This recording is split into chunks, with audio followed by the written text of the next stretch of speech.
ಹದಗೆಟ್ಟ ರಸ್ತೆಯ ಪರಿಣಾಮ ಬಸ್ ಅಪಘಾತ ತಪ್ಪಿದ ಭಾರೀ ಅನಾಹುತ. ಕೂಡಲೇ ನೂತನ ರಸ್ತೆ ನಿರ್ಮಾಣ ಮಾಡಲು ಮನವಿ. ಬೀದರ್ ಜಿಲ್ಲೆಯ ಬಸವಕಲ್ಯಾಣ ತಾಲೂಕಿನ ಮುಡಬಿ ಗ್ರಾಮದ ರಸ್ತೆಯು ಸಂಪೂರ್ಣ ಹದಗೆಟ್ಟ ಪರಿಣಾಮ ಮೊನ್ನೆ ಕಲಬುರಗಿಯಿಂದ ಬಸವಕಲ್ಯಾಣಕ್ಕೆ ಚಲಿಸುತ್ತಿರುವ ಸರ್ಕಾರಿ ಬಸ್ ರಸ್ತೆ ಕೆಳಗಡೆ ಬಿದ್ದ ಪರಿಣಾಮ ಪ್ರಯಾಣಿಕರಿಗೆ ಗಾಯಗಳಾಗಿ ಆಸ್ಪತ್ರೆ ಸೇರಿದ್ದಾರೆ ಎಂದು ಇಲ್ಲಿನ ಕರ್ನಾಟಕ ರಕ್ಷಣಾ ವೇದಿಕೆಯ ಸ್ವಾಭಿಮಾನಿ ಬಣ ಆರೋಪ ಮಾಡಿದೆ. ಈ ಕುರಿತು ಮುಡಬಿ ಗ್ರಾಮದ ಮುಖ್ಯ ರಸ್ತೆಯಲ್ಲಿ ನಿಂತು ಮಾತನಾಡಿದ ತಾಲೂಕು ಅಧ್ಯಕ್ಷ ಮಾಂತೇಶ್ ಗೌರಕರ್ ಅವರು, ಮುಡಬಿ ಗ್ರಾಮವು ಬಸವಕಲ್ಯಾಣ ತಾಲೂಕಿನ ಹೋಬಳಿ ಗ್ರಾಮವಾಗಿದ್ದು ಹಲವು ಗ್ರಾಮಗಳಿಗೆ ಸಂಪರ್ಕಿಸುವ ರಸ್ತೆ ಹೊಂದಿದೆ. ಆದರೆ ಹಲವು ವರ್ಷಗಳಿಂದ ಮುಖ್ಯ ರಸ್ತೆಗಳು ಹದಗೆಟ್ಟು ಅಪಘಾತ ಸಂಭವಿಸುತ್ತಿದ್ದು ಇಲ್ಲಿನ ತಾಲೂಕು ಆಡಳಿತ ಮತ್ತು ಗ್ರಾಮ ಪಂಚಾಯಿತಿ ಕಣ್ಣಿದ್ದು ಕುರುಡರಂತೆ ವರ್ತಿಸುತ್ತಿದೆ. ಹದಗೆಟ್ಟ ರಸ್ತೆಯಲ್ಲಿ ವಾಹನ ಸವಾರರು ತಮ್ಮ ಜೀವವನ್ನ ಕೈಯಲ್ಲಿ ಹಿಡಿದುಕೊಂಡು ವಾಹನ ಚಲಿಸುವ ಪರಿಸ್ಥಿತಿ ನಿರ್ಮಾಣವಾಗಿದೆ. ಮುಡಬಿ ಗ್ರಾಮವನ್ನ ತಾಲೂಕು ಆಡಳಿತ ಸಂಪೂರ್ಣ ನಿರ್ಲಕ್ಷಿಸುತ್ತಿದ್ದಾರೆ ಎಂದು ಆರೋಪ ಮಾಡಿದ್ದಾರೆ. ಅಲ್ಲದೆ ಇಲ್ಲಿನ ವಿದ್ಯಾರ್ಥಿಗಳು ಹಾಗೂ ಸಾರ್ವಜನಿಕರು ಶಾಲೆ, ಆಸ್ಪತ್ರೆ, ನೆಮ್ಮದಿ ಕೇಂದ್ರಗಳಿಗೆ ಹೋಗಲು ಸೂಕ್ತ ರಸ್ತೆಗಳಿಲ್ಲ. ಕೂಡಲೇ ಇಲ್ಲಿನ ಅಧಿಕಾರಿಗಳು ಎಚ್ಚೆತ್ತುಕೊಂಡು ಮುಂಬರುವ 15 ದಿನಗಳ ಒಳಗೆ ಮುಡಬಿ ಗ್ರಾಮ ಮುಖ್ಯ ರಸ್ತೆಗಳು ಸೇರಿ ಓಣಿಯ ರಸ್ತೆಗಳು ನೂತನವಾಗಿ ನಿರ್ಮಾಣ ಮಾಡಬೇಕು. ಇಲ್ಲದಿದ್ದರೆ ನಮ್ಮ ಕರವೇ ಸಂಘಟನೆಯಿಂದ ಉಗ್ರ ಹೋರಾಟ ಮಾಡಲಾಗುವುದು ಎಂದು ಖಡಕ್ ಎಚ್ಚರಿಕೆ ನೀಡಿದ್ದಾರೆ. ನಮ್ ಜನರು ಓಟ್ ಹಾಕಿಲ್ಲೇನೋ ಅವ್ರಿಗೆ, ನಮ್ ಜನರಿಗೆ ಯಾಕೆ ಈ ತರ ಕಡೆಗಣಿಸ್ಲತ್ತಾರ ನೋಡ್ರಿ. ನಮ್ ಕ್ಷೇತ್ರದಾಗ ಇಲ್ಲ ಅಂದ್ರ 4 ಕಲ್ಲಿನ ಖಣಿಗಳು ಬರ್ತಾವ, ಅವೇನ್ರ ಒಂದು 20 ಟ್ಯಾಕ್ಟ್ರಿಗಳು ಬರ್ತಾವ. ಇಲ್ಲಿ ಪ್ಲಾಂಟ್ಗಳು ಹಾಕ್ಯಾರ ಸೋಲಾರ್ಗಳದು. ಅವ್ರದ್ದು ನಮ್ ಉಡುಪಿ ಪಕ್ಕಣಿಗೆ ಗಾಡಿಗಳು ಅವ್ರ ಸುತ್ತ ಇದೇ ರೂಲಿಂಗ್ ಓಡಾಡ್ತಾರ. ಇಂಥ ದೊಡ್ಡ ದೊಡ್ಡ ಗಾಡಿಗಳೆಲ್ಲ ಈ ರೋಡಿಗೆ ಓಡಾಡಿ ರೋಡ್ ಇಲ್ಲ ಸಂಪೂರ್ಣವಾಗಿ ಹದಗೆಡ್ತಾರ. ಇಲ್ಲಿ ಅಂಬೇಡ್ಕರ್ ಚೌಕಲ್ಲಿ ಹಾಕಿ ನೋಡ್ಬೋದು, ಅಲ್ಲೂ ಸಂಪೂರ್ಣವಾಗಿ ಹದಗೆಟ್ಟು ಪೂರ ನೀರೆಲ್ಲ ಇರ್ತದೆ. ಅಲ್ಲಿ 8 ದಿವಸಕ್ಕೊಂದ್ಸಲ ಸಂತೆ ನಡೀತದೆ. ಸಂತೆ ನೋಡಿದ್ರು ಕೂಡ ಯಾವುದೇ ರೀತಿ ನೀರಿಗಾಗಿ ಬಾಜು ನಾಲೆ ಇದ್ರು ಸುತ್ತ ಅದು ಸೌಲಭ್ಯ ಇಲ್ಲ. ಯಾಕಂದ್ರೆ ಕಣ್ಣು ಮುಚ್ಕೊಂಡು ಕುಂತಾರೆ ಇವರು. ಈ ತಾಲೂಕು ಆಡಳಿತಾಧಿಕಾರಿ ಆಗಲಿ, ಗ್ರಾಮ ಪಂಚಾಯತ್ದವ್ರಾಗಲಿ, ಗ್ರಾಮ ಪಂಚಾಯತ್ದವ್ರ ಎಷ್ಟು ಕಾಲ ಮನವಿ ಕೊಟ್ಟರು ಅವ್ರು ಒಟ್ಟೆ ಇದಕ್ಕೆ ಕಡೆಗಣಿಸ್ತಾ ಇದ್ದಾರೆ. ನಮ್ಮ ಹುಡುಗಿಗೆ ಯಾಕೆ ಕಡೆಗಣಿಸ್ತಾ ಇದ್ದಾರೆ ಅಂತೇಳಿ ನಮ್ಗೊಂದು ಯೋಚನೆ ಬಂದ್ರೆ ಅದ್ರ ಸಲಕ್ಕೆ ನಾವು ಮುಡುಗಿ ಗ್ರಾಮಕ್ಕೆ ನಮ್ಮ ಸಾರ್ವಜನಿಕ ಯುವಕರು ಹೊಂದಿವಿ. ಇವತ್ತು ನಾವು ಏನು ಅವ್ರಿಗೆ ಆಗ್ರಹಿಸ್ತೇವಂದ್ರೆ ನಿಮ್ಗೆ ಸುಮಾರು ಒಂದು 10 ಅಲ್ಲ 15 ದಿನ ಟೈಮ್ ಕೊಡ್ತೀವಿ. ಆಗ್ಲಿಲ್ಲ ಅಂದ್ರೆ ನಾವು ಮುಡುವಿ ಗ್ರಾಮದಾಗ ರಸ್ತೆ ರೋಕೋ ನಮ್ಮ ಕರ್ನಾಟಕ ರಕ್ಷಣಾ ವೇದಿಕೆ ಸ್ವಾಭಿಮಾನಿ ಬಣ ವತಿಯಿಂದ ರಸ್ತೆ ರೋಕೋ ಉಗ್ರ ಹೋರಾಟ ಮಾಡಬೇಕಾಗ್ತದೆ ಅಂತೇಳಿ ಈ ಮೂಲಕ ನಮ್ಗೆ ತಿಳ್ಕೊತೀವಿ. ಇಲ್ಲಿ ನಮ್ಮ ಜೊತೆ ನಮ್ಮ ಊರದ ಯೂತ್ ಅವರು ಶಿವಪುತ್ರ ಒಳಗವರು ಮಾತಾಡ್ತಾರೆ. ಶರಣಾರ್ಥಿಗಳು, ನಿಮಗೆಲ್ಲ ತಿಳಿದಿರುವಂಥ ವಿಚಾರ. ನಿನ್ನೆ ದಿವಸ ನಮ್ಮ ಮುಡುಬಿ ಗ್ರಾಮದ ಒಂದು 2 ಕಿಲೋಮೀಟರ್ ದೂರದಲ್ಲಿ ಪೊಲೀಸ್ ಠಾಣೆ ಹತ್ರ ನಮ್ಮ ಕರ್ನಾಟಕ ರಾಜ್ಯ ರಸ್ತೆ ಸಾರಿಗೆ ಸಂಸ್ಥೆಯ ಒಂದು ಬಸ್ ಅನಾಹುತ ಆಗಿದೆ. ಅದಕ್ಕೆ ಕಾರಣ ಏನಂತಂದ್ರೆ ಇಲ್ಲಿ ರಸ್ತೆಗಳನ್ನು ನೀವು ವೀಕ್ಷಣೆ ಮಾಡಿ ನೋಡಿದಾಗ ಅವ್ರು ರಸ್ತೆಗಳಂತ ಅನ್ಕೊಳ್ಳೋದೇ ಅಲ್ರಿ. ನೀವು ಒಂದು ಬಸ್ನ ಕುಂತು ಹೋಗ್ತಾ ಇದ್ದೀರ ಅಂತಂದ್ರೆ ನಿಮ್ಗೆ ಯಾವ ರೀತಿ ಫೀಲ್ ಆಗ್ತದೆ ಅಂತಂದ್ರೆ ತೂಗಿ ಅಲೆ ಒಳಗೆ ಜೋಕಾಲಿ ಒಳಗೆ ಕುಂತು ಯಾವ ರೀತಿ ಹೋಗ್ತೀರಿ ನೋಡಿ, ಸಂಪೂರ್ಣ ಹದಗೆಟ್ಟು ಹೋಗಿರೋ ರಸ್ತೆಗಳು. ಅದಕ್ಕೆಲ್ಲ ಕಾರಣ ಯಾರು? ನಾನು ನೇರವಾಗಿ ಏನು ಹೇಳಕ್ಕೆ ಬಯಸ್ತೀನಿ ಅಂತಂದ್ರೆ ಸಂಪೂರ್ಣವಾಗಿ ಆಡಳಿತ ವ್ಯವಸ್ಥೆ ವೈಫಲ್ಯ. ಸಂಬಂಧಪಟ್ಟಿರ್ತಕ್ಕಂಥ ಇಲಾಖೆಯವರು ಈ ಬಗ್ಗೆ, ಇದು ಪ್ರಥಮ ವಿಡಿಯೋ ಅಲ್ಲ, ಈ ಬಗ್ಗೆ ಸಾಕಷ್ಟು ವಿಡಿಯೋ ನಮ್ಮ ಸಹೋದರ ಆಗಿರ್ತಕ್ಕಂಥ ಮಾಂತೇಶ್ ಗೌರ್ಕರ್ ಆಗಿರಲಿ, ಸರ್ವ ಸಂಘಟನೆಯ ಎಲ್ಲಾ ಸದಸ್ಯರು ಈ ಬಗ್ಗೆ ಹಲವಾರು ಬಾರಿ ಪ್ರಸ್ತಾಪ ಮಾಡಿದ್ದಾರೆ. ಆದರೂ ಸಹ ಈ ಬಗ್ಗೆ ಯಾರು ಕ್ರಮ ವಹಿಸ್ತಾ ಇಲ್ಲ. ಯಾರು ಹೇಳೋರಿಲ್ಲ ಅಂತಂದಾಗ ಸೊ ಆ ನಿಟ್ಟಿನಲ್ಲಿ ಇವತ್ತಿನ ವಿಡಿಯೋ ಆದರೂ ಗಮನಿಸಿ ಸಂಬಂಧಪಟ್ಟಿರ್ತಕ್ಕಂಥ ಅಧಿಕಾರಿಗಳಾಗಿರಲಿ, ಇಲಾಖೆಯವರಾಗಿರಲಿ ಇದ್ರ ಬಗ್ಗೆ ಕ್ರಮ ಕೈಗೊಳ್ಳಬೇಕು. ಕ್ರಮ ಕೈಗೊಳ್ಳದೆ ಹೋದ್ರೆ ಇದೇ ರೀತಿ ನಾವೆಲ್ಲ ಹೇಳಿದಾಗೆ ರಸ್ತೆ ರೋಕೋ ಅಂತಕ್ಕಂಥ ಒಂದು ಪ್ರತಿಭಟನೆಯನ್ನು ನಾವು ಹಮ್ಮಿಕೊಂಡು ಈ ಮೂಲಕ ಉಗ್ರ ಹೋರಾಟ ಮಾಡಬೇಕಂತ ಮತ್ತೊಮ್ಮೆ ನಿಮ್ಮಲ್ಲಿ ಎಚ್ಚರಿಸ್ತಾ ಇದ್ದೀವಿ. ಶರಣಾರ್ಥಿಗಳು.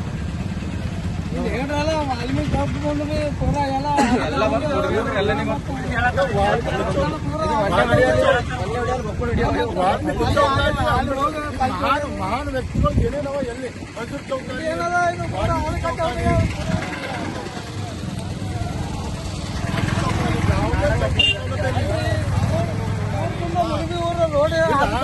ಮೊನ್ನೆ ನಮ್ಮ ಸ್ಕೂಲು ನಮ್ಮ ಡಿಸ್ಟ್ರಿಕ್ಟ್ ಆಗಿ ನಂಬರ್ 1 ಅಂತೇಳಿ ಒಂದು ದೊಡ್ಡ ವಿಡಿಯೋ ಮಾಡಿ ಹಾಕಿದ್ರು. ಆ ಮಕ್ಕಳಿಗೆ ಹೋಗಕ್ ರಸ್ತೆ ಇಲ್ಲ ನೆಮ್ಮದಿ ಕೇಂದ್ರದಲ್ಲಿ. ಅಲ್ಲಿ ನೋಡ್ರಿ ಅದು ರಸ್ತೆ ಎಲ್ಲಿ ಹೋಗ್ತಂದ್ರೆ ಹಾಸ್ಪಿಟಲ್ ಹೋಗ್ತು, ಮ್ಯಾಲ ಅಂಗನವಾಡಿ ಅದ, ಬಾಜು ಹಾಸ್ಟೆಲ್ ಅದ, ನೆಮ್ಮದಿ ಕೇಂದ್ರ ಅದ. ಇಷ್ಟೆಲ್ಲ ಹೋಗೋ ಸರ್ಕಾರಿ ರಸ್ತೆ, ಸರ್ಕಾರಿ ಇಲಾಖೆ ಹೋಗೋ ಒಂದೇ ದಾರಿ, ಆದ್ರೂ ಕೂಡ ಸಂಪೂರ್ಣ ಹದಗೆಟ್ಟು ಹೋಗಿಲ್ಲ. ಯಾಕೆ ನಿರ್ಲಕ್ಷ್ಯ ವಹಿಸ್ಲತ್ತದೆ ಅಧಿಕಾರಿಗಳಂತ ನಮ್ಗೆ ಅರ್ಥ ಆಗಲ್ಲ. ಪೂರ ಮಾಡಂತೇಳಿ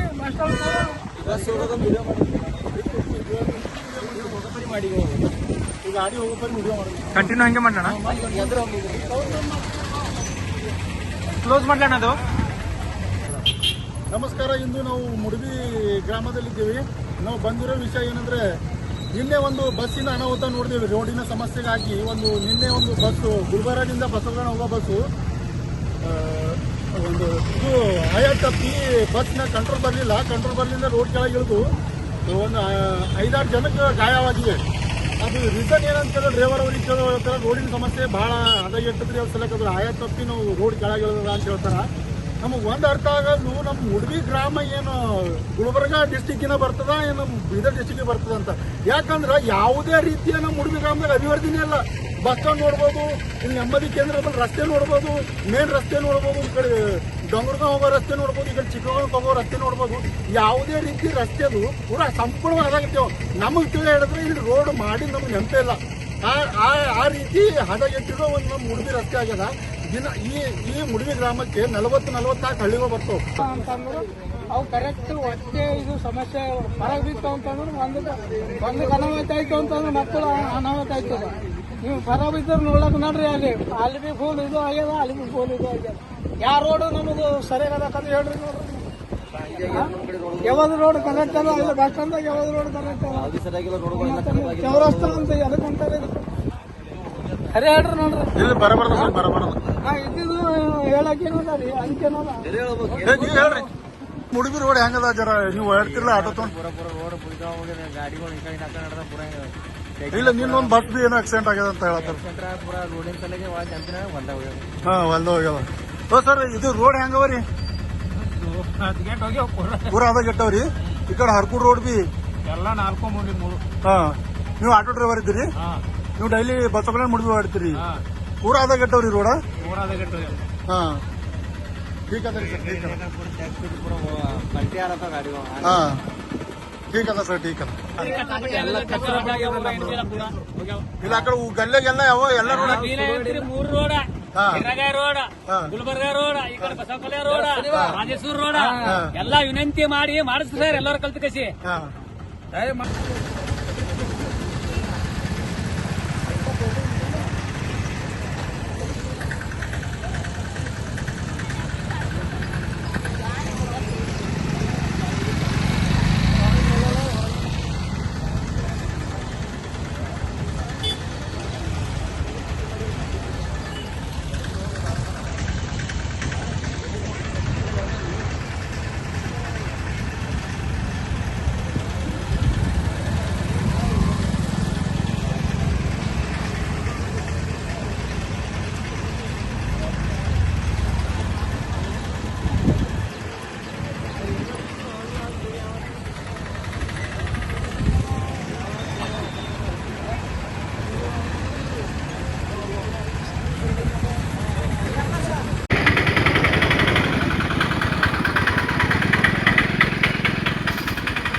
ಪೂರಾ ವಿಡಿಯೋ